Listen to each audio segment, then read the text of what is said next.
Hola, yo soy Horacio Pérez y esto es Investigando la Investigación, un podcast donde investigamos cómo investigan los investigadores, tanto en la academia, industria, independientes.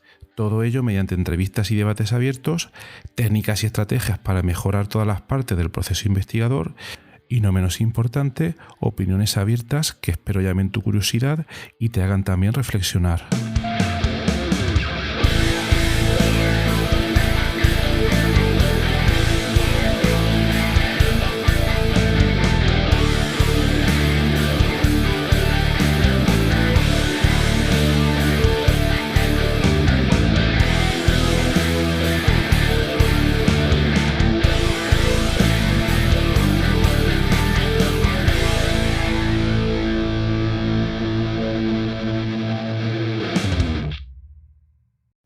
Hola, hoy es lunes 23 de mayo de 2022.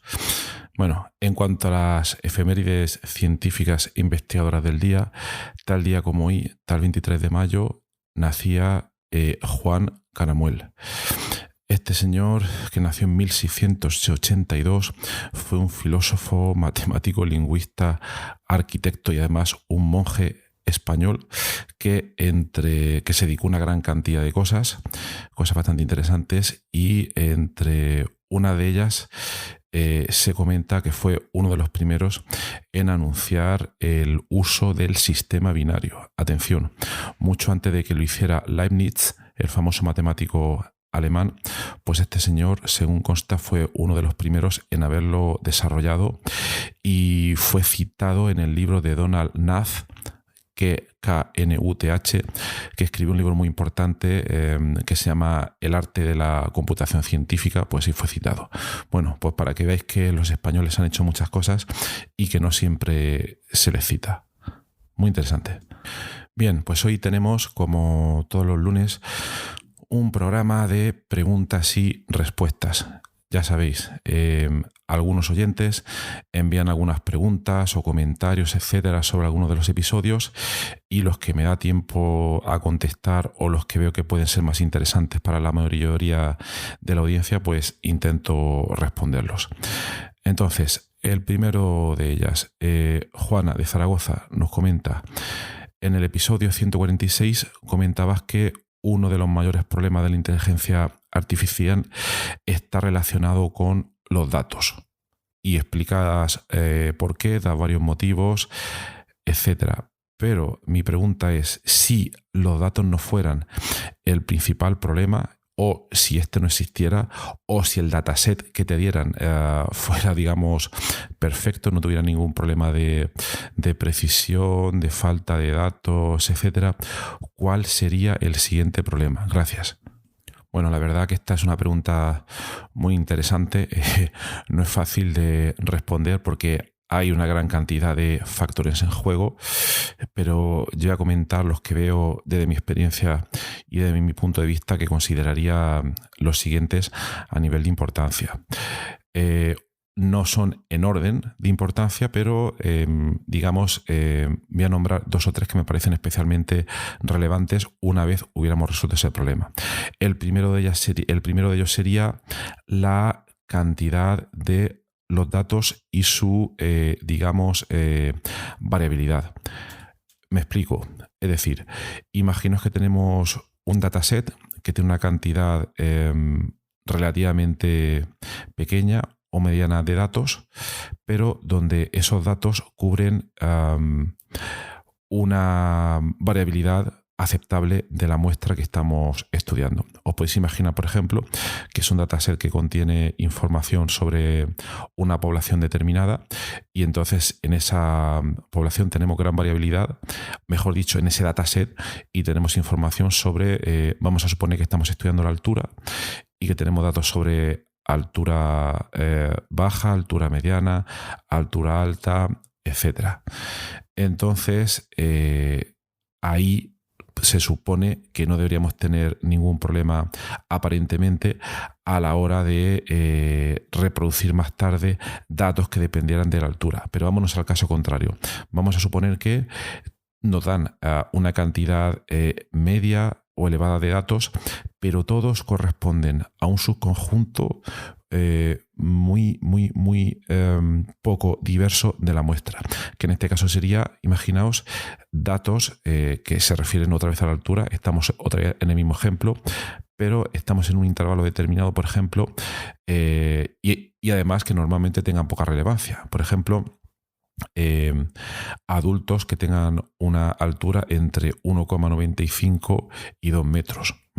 Obviamente, primero, por lo que sabemos y por datos de uso diario, no sería una muestra muy representativa de la altura promedio. Y luego además sabemos que hay muchos otros datos de altura que no estarían tenidos en cuenta en esa muestra. Por lo tanto, ahí fallaríamos a la hora de desarrollar un modelo que pudiera reproducir una muestra suficientemente representativa. Cuando hubiésemos creado ese modelo de Machine Learning y quisiéramos predecir datos de alguien que nos viene con una altura de 1,30 m, pues el modelo probablemente fuera a fallar. Bien, vamos a suponer que este problema tampoco existe. Entonces, el siguiente problema podría ser probablemente cuando tenemos un dataset con suficiente, digamos, variabilidad, pero contiene una gran cantidad de información y necesitamos procesar toda esa información. Imaginaos, por ejemplo, por poner un caso, un dataset que contiene información sobre todos los habitantes de España, vamos a suponer 50 millones, y para cada una de esas personas tenemos, y os podéis imaginar, 100.000 descriptores para cada uno de ellos. Entonces tendremos una matriz de 50 millones de filas por, creo que hemos dicho, 100.000 columnas. Seguro que aquí se podrían obtener unas conclusiones súper interesantes, pero aquí tendríamos en principio un problema de procesado, un problema de computación. Necesitaríamos una infraestructura computacional no estándar, probablemente un supercomputador o una máquina con mucha memoria para poder procesar este dataset. Entonces tendríamos que irnos o a entornos no convencionales o utilizar frameworks dedicados para resolver este tipo de problemas, con lo cual tendríamos una dificultad adicional. Y no todo el mundo que se dedica al data science tiene normalmente acceso a este tipo de máquinas. Bueno, y por último, hay muchísimo más, pero vamos a suponer que tampoco existiera ese problema, que tuviéramos una máquina infinitamente potente, con una cantidad infinita de memoria y que pudiese procesar ese dataset. El siguiente problema que podemos encontrar es encontrar un modelo de Machine Learning adecuado que pudiera entrenarse con todos esos datos y entrenarse, digamos, de una manera eficiente. Esto a veces puede ser un problema, pero vamos a suponer también, hoy que estamos optimistas, que ese problema lo tuviéramos resuelto y que tenemos un modelo maravilloso que puede predecir para un dato nuevo si, por ejemplo, estando en un problema de clasificación, si una persona va a tener una enfermedad o no la va a tener. ¿Cuál sería el siguiente problema? El siguiente problema sería que, por ejemplo, cuando tratamos normalmente con un algoritmo, o mejor dicho, con una red neuronal, normalmente en la mayoría de los casos solo tenemos una caja negra que es capaz de predecir blanco o negro, etcétera, pero no nos va a decir por qué. Entonces ahí necesitamos una capa adicional de interpretabilidad que nos diga, o que al menos nos permita emitir una regla sobre por qué se producen esas predicciones. Y este es un tema de investigación bastante reciente que todavía no está desarrollado del todo y que es bastante crítico en entornos, por ejemplo, los entornos médicos. Si tenemos una red neuronal que nos dice si un paciente va a sobrevivir o no ante un tratamiento determinado, el médico debe ser capaz de entender por qué, antes de tomar una decisión determinada, si le va a dar el tratamiento que esa red neuronal ha predicho.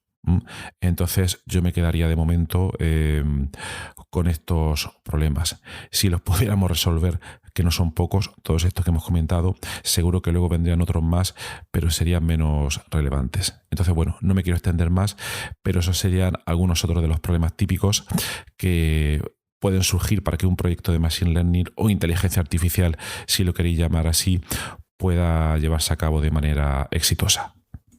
Bien, pasamos a la siguiente pregunta.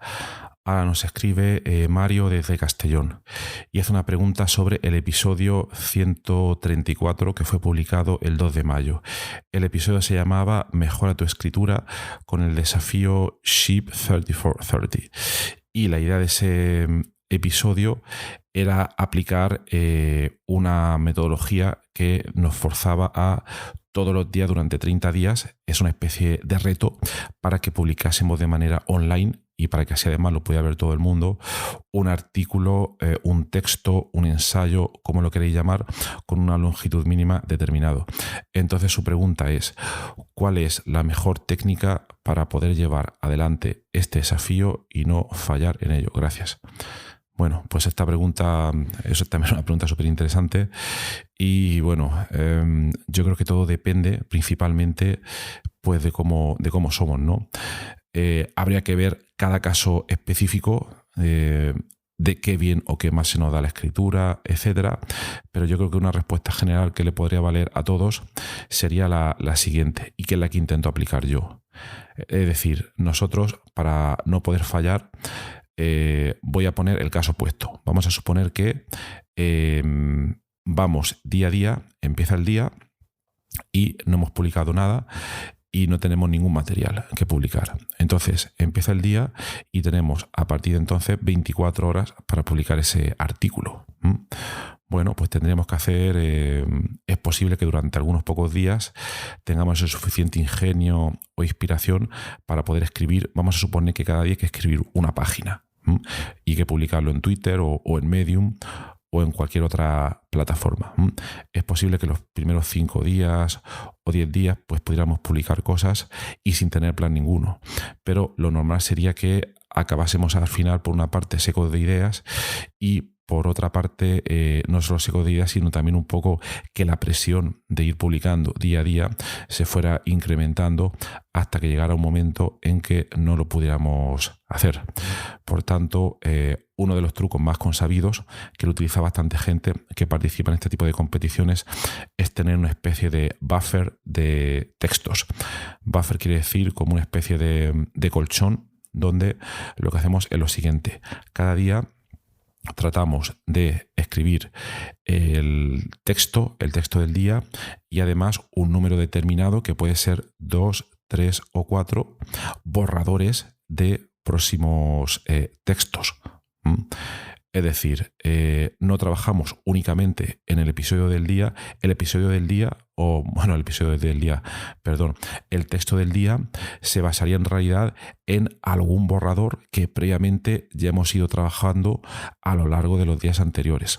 Por poner un caso concreto, vamos a suponer que empezamos el primer día y que no tenemos nada. Entonces, ese primer día uno podía trabajar e intentar sacar desde la nada 5 borradores de textos diferentes. Y empezar por donde pudiera, no tener miedo a la hoja en blanco y aunque sean esquemas con bullet points, con viñetas, pero por lo menos intentar tener pues esos 5 borradores con esas ideas principales. Entonces, ese día, una vez le hubiera dedicado un tiempo, y ese tiempo que le puede dedicar va a depender del tiempo disponible de cada uno, pues a partir de ahí, coger obviamente uno de ellos y ese texto avanzarlo lo máximo posible para publicarlo ese día. Entonces ya le quedarían 4 borradores para el día siguiente. Cuando empezara el día siguiente tendría 4 borradores y entonces tendría que añadir uno más y también decidir si de ese total de 5 borradores tiene ya algo que pueda publicar. Vamos a suponer que lo tiene y ya avanzaría al día siguiente. La idea aquí es que conforme van pasando los días, esos borradores, conforme vamos pasando de un día para otro, la idea es que de alguna manera nuestro subconsciente lo vaya procesando y que cuando lo leamos al día siguiente, pues nos surjan nuevas ideas y nos resulte mucho más fácil tener esa especie de inercia o ímpetu para poder publicarlos e ir desarrollándolos. Entonces siempre es mucho más fácil tener un número determinado de borradores, que eso depende también de cada uno. Algunos pueden llevar 5, otros pueden llevar 10, otros solo 2, pero la idea sería que al menos fueran 2 o 3 para no jugársela todo a uno, porque ahí nos podríamos atascar. Entonces, conforme fueran pasando los días, el tiempo que tuviéramos para escribir dedicaríamos la mitad de ese tiempo a terminar el artículo del día y la otra mitad a ir desarrollando pues todos esos borradores, los cuales iremos mejorando al resto de los días y además cada día añadiendo uno nuevo. Esto también tiene un nombre técnico y algunos lo llaman escritura incremental. De hecho, hay un plugin para Obsidian muy interesante que permite implementarlo de una manera muy interesante. Yo lo probé una vez y a mí la verdad que no me funcionaba. No me acoplaba yo muy bien a su funcionamiento. Pero bueno, es también un tema muy personal y bueno, os lo recomiendo que lo probéis. Pero bueno, yo creo también que la idea se entiende perfectamente y esa sería un poco pues la manera de poder hacerlo. Pero como he dicho, esto depende muchísimo de cada uno, porque luego hay otra gente que no tiene ningún problema, tiene las ideas en la cabeza y las vomita directamente en el papel y las escribe sin ningún problema. Pero tampoco es el caso típico. Entonces, habría que ver cómo escribe cada uno. Uno tiene que ser también un poco realista de las capacidades, pero en cualquier caso yo probaría un método de este tipo de ir desarrollando varios borradores pues todos los días. ¿Vale? Bueno, pues espero haber podido responder esa pregunta. Y vamos a la tercera pregunta. Carlos de Jaén. Hola, he escuchado el episodio del viernes sobre cómo conseguir financiación para investigación mediante NFTs. ¿Podrías adelantar un poco alguna idea sobre cómo poder hacerlo? Gracias. Bueno, sí, la idea es que escuchéis el podcast premium y ahí tenéis todas las ideas para poder investigar en este tema, ¿vale?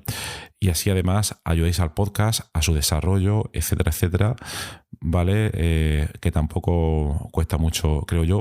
Hay otros muchísimos podcasts premium que cuestan mucho más dinero, entonces os sugeriría que os apuntarais, ¿vale? Todos los viernes vais a tener ese episodio especial donde vamos a contar cosas muy interesantes. Dentro de poco también tendremos algunas entrevistas y también os puedo adelantar que seguiremos comentando sobre este tema. Bueno, pues nada, para no hacer más largo el episodio, terminamos aquí en este lunes 23 de mayo. Espero que os haya sido muy interesante. Y casi se me olvidaba, me lo dejaba para el final. Bien, en alguno de estos episodios de preguntas y respuestas voy a hacer a partir de ahora un sorteo de un libro. Un libro que está relacionado con la investigación o con metodologías para mejorar nuestros procesos investigadores, etc. Y el libro del cual voy a hacer el sorteo es un libro muy interesante que se llama Antifrágil, de Nassim Nicolás Taleb. Un libro publicado el 27 de noviembre de 2012 y que bueno, es muy interesante. No lo quiero adelantar aquí, pero muy interesante y así para despertar un poco de interés para que lo leáis y también para que participéis en este sorteo. ¿Cómo se participa en este sorteo? Bien, pues os voy a formular una pregunta y entre todos aquellos que la respondan pues sortearé este libro, ¿vale? Y le llegará a su casa sin ningún problema. Entonces, la pregunta es la siguiente. Todos sabemos que el tema de la gestión personal del conocimiento o PKM, de Personal Knowledge Management, es un tema que está teniendo bastante auge últimamente en los últimos 2 o 3 años. La pregunta sería, ¿crees que esto es un hype o que es una moda que se va a acabar dentro de poco y que no tiene sentido? ¿O que por el contrario es algo que ha venido aquí para quedarse y que todos los software que se están desarrollando en torno a esto y metodologías van a mejorar significativamente en los próximos años? Bueno, pues esa es la pregunta. Podéis mandar vuestras respuestas como mensajes de voz, notas de voz, notas de audio por WhatsApp al siguiente número, si es desde fuera de España, 0034 y luego el número 653 067 844. Bueno, pues espero que os resulte interesante participar en este sorteo y nada, que tengáis un maravilloso lunes y hasta luego.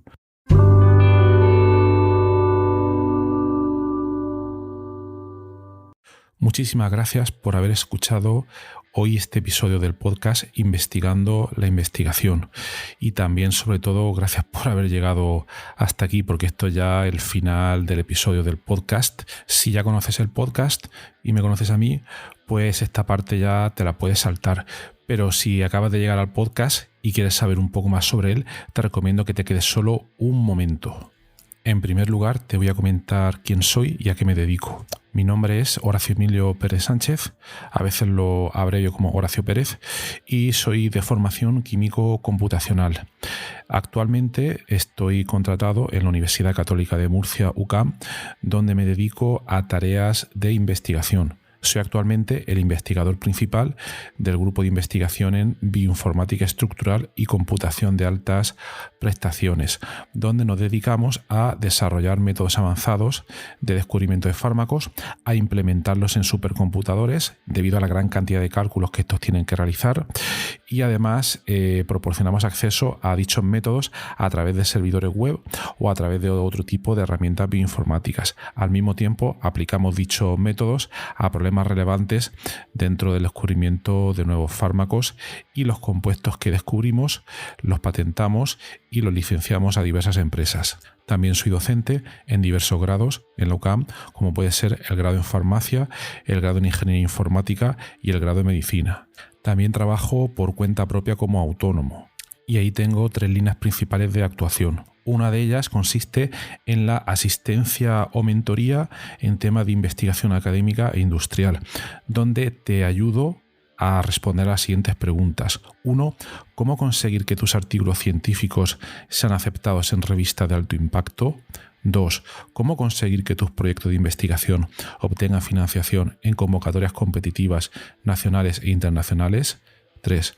¿Cómo gestionar eficientemente tus proyectos de investigación actuales para conseguir los objetivos propuestos? Y 4. ¿Cómo incrementar tu productividad como investigador y disminuir tu estrés? También ofrezco servicios de asistencia en bioinformática estructural respondiendo a las siguientes preguntas. 1. ¿Cómo descubrir compuestos bioactivos en diversos contextos, tanto farmacológicos, nutracéuticos o agrícolas, etc.? 2. ¿Cómo proponer y validar modelos moleculares para sistemas biológicos? 3.